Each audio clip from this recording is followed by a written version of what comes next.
Hello, friend. You find me now amidst the bones of all I am, of the thing that mattered most to me. I've made such a terrible mistake, you see. In a universe at its own throat, where every living thing works daily to keep body and soul together, there's not much appetite for history, for stories. The Laverian may not be a real place, a place you can reach out and touch, but to reality it was anchored, and reality demands a tithe. It takes coin to keep this place rest, this shrine to memory, and a savvy businessman I was not. To be less than a man is to be a fool, and fool I was.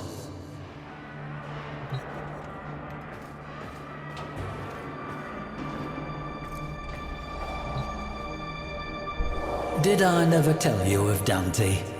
No, I suppose I didn't. I suppose I hadn't the fortitude. The entirety of the Laverian is shaped by the lack of him, though perhaps only in ways that I can see.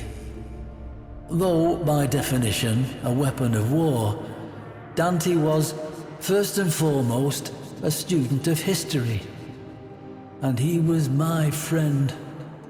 Truthfully, much of the Laverian would not exist were it not for that bold, two-fisted academician's devotion to both myself and the cause of better understanding our history and ourselves. It shames me to think of what he would have to say about what I have done to our shared endeavor.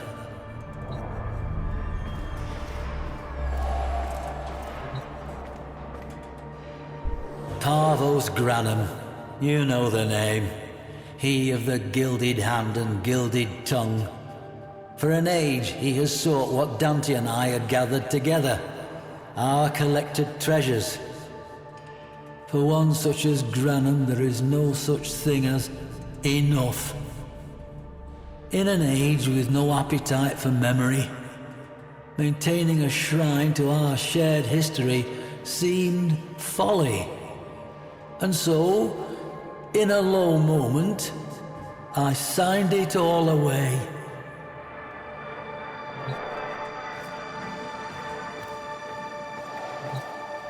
I do not know what possessed me in that moment.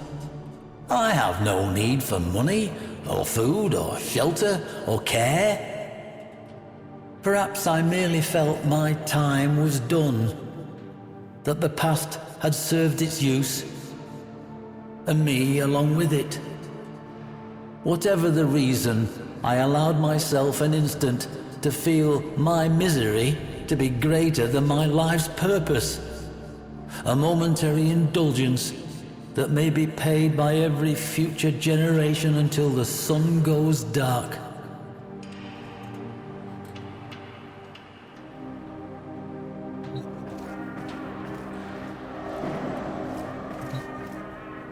I would give much for my friend to have been here. Dante and I, we tempered each other's unique compulsions. You would have liked Dante, I feel.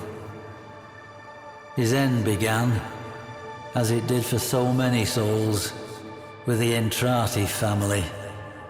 The patriarch of that benighted family had fallen into decadence and disrepute, his name sullied by controversy and implications of madness.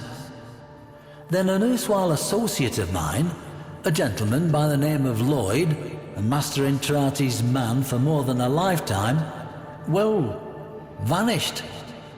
Lloyd, his master, and his entire lineage, just gone.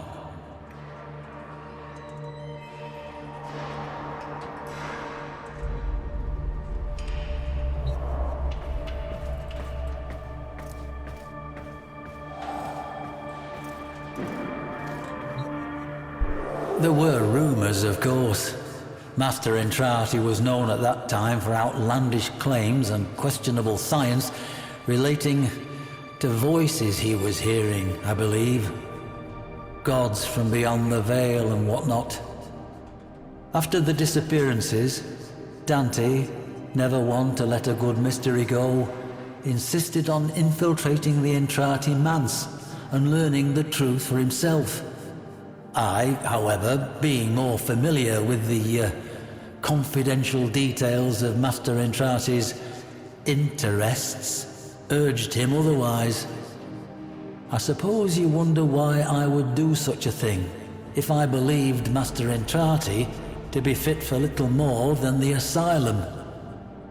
Lloyd was, as I said, a dear friend. We spoke often. His last missive to me was a simple one. We end as we began. As a student of history and its occult apocrypha, I know the terrible import of those words, and so I cautioned Dante to remain by my side. He promised to do so, then did otherwise, and I never saw him again. Perhaps I was not so deft at tempering him as he was of me, and that, I suppose, was my first great failing, the parent of this second and most final one.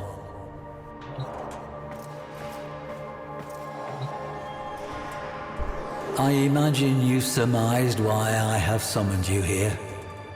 To ask that, in the name of whatever friendship we share, to lend your aid to my impossible predicament.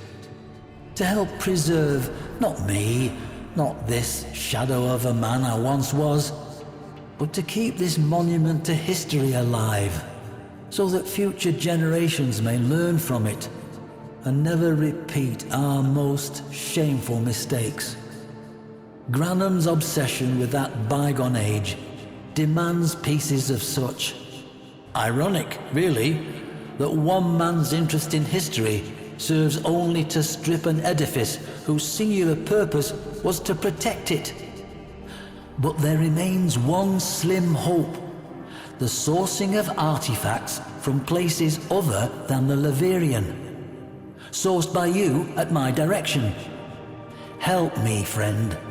Help me, that my one great and final mistake not be the error that turns our collective history and the work of lifetimes to a single miserable use, making a rich man richer